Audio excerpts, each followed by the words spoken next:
Si tu as de la joie au cœur, frappe des mains.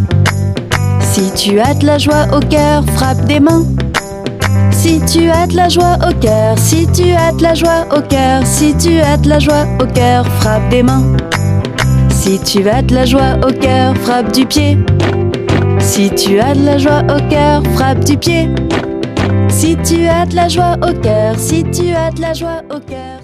Bonjour les amis, bonjour tout le monde et bienvenue sur la chaîne École de Dimanche avec votre monitrice internationale Yadespina.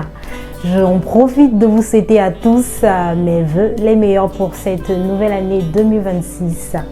Alors nous allons commencer par la prière. Que faut-il faire pour prier les amis?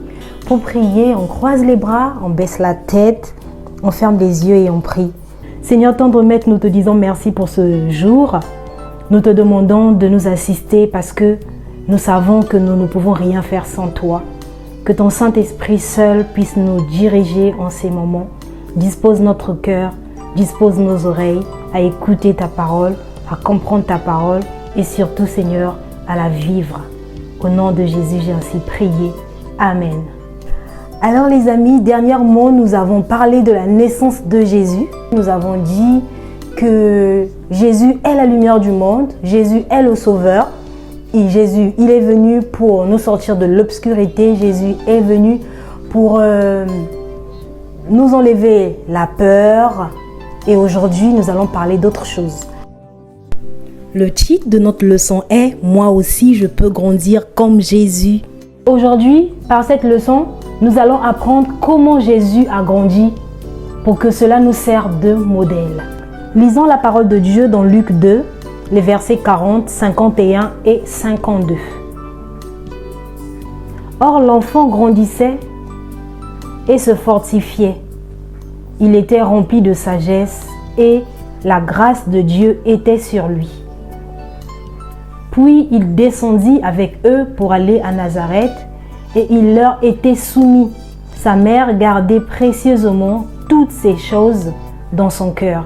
Jésus grandissait en sagesse, en taille et en grâce devant Dieu et devant les hommes. Amen.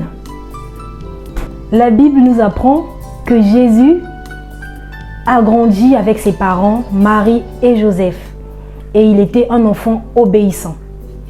Jésus, il était tout petit, il est né, il était bébé, il a grandi comme vous et nous. Quand on est bébé, on apprend à s'asseoir, on apprend à marcher, on apprend à parler, on apprend tout. Et donc Jésus également, il est fils de Dieu, mais Dieu, il a voulu qu'il naisse dans le monde. Voilà pourquoi il a choisi pour lui les parents, Marie et Joseph, pour qu'il soit comme tout enfant, comme nous, comme un enfant normal. Nous avons vu ici que Jésus était un enfant respectueux et obéissant. Alors nous aussi, puisque Jésus est notre modèle, nous devons être respectueux et obéissants. Nous avons commencé par la prière et nous allons aussi terminer par la prière. Pour prier, on croise les bras, on baisse la tête, on ferme les yeux et on prie. Seigneur Jésus, nous te disons merci parce que tu as été avec nous. Merci parce que tu termines avec nous. Merci parce que tu nous as appris à être respectueux et obéissant envers nos amis, envers nos parents, envers nos proches, envers tout le monde. Nous devons être obéissants, respectueux et gentils. Aide-nous à pratiquer cela. Au nom de Jésus, j'ai ainsi prié. Amen. Abonne-toi, appuie sur la cloche de notification, partage et like la vidéo.